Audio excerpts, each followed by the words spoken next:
What a load of shit that was. I am the councillor. We are not allowed to direct the staff in the council to do the job properly the first time. We're not allowed to talk to them, they're not allowed to talk to us. And to say that staff and councillors, they're not doing a good job, let's put the rates up.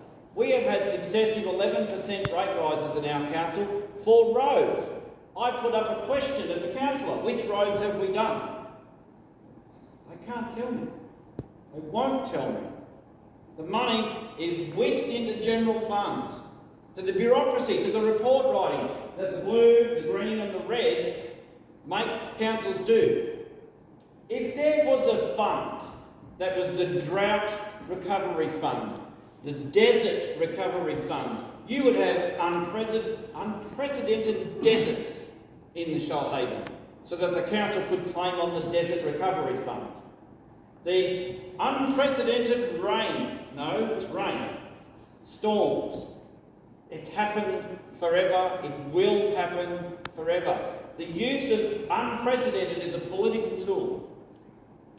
Federal assistance grants used to be 1%, they're not now. There's been many campaigns. The federal member for Eden Monaro is the electorate that I'm in, Kristen McVeigh. She is the federal member for local government. She campaigned 3 campaigns. We're going to restore it to 1%. She's done nothing. We asked her why not. She said, well, you actually get 1%. It's the bit that doesn't come in the federal assistance grant comes in disaster recovery. And that's so that they can step forward and cut the ribbon and make big announcements. Look at what we've done. We're the red team, we've given you disaster recovery. We're the blue team, we've given you disaster recovery. It's your money. You pay 49 cents a litre excise. You didn't pay 10% GST on top of that. You pay very high rego. My truck costs $16,500 a year to register. It's over $300 a week before I even drive. So I'm sorry, but the answer's given. It's unprecedented climate change. Crap. It's been raining forever. What do you think carved the Kangaroo Valley River Valley?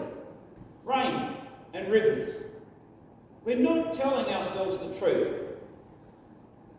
You might be a bit shocked at my attitude. I have heard this 1% federal assistance grant thing. I've heard the unprecedented. I've heard the Labor and the Liberal, we're giving you your money back.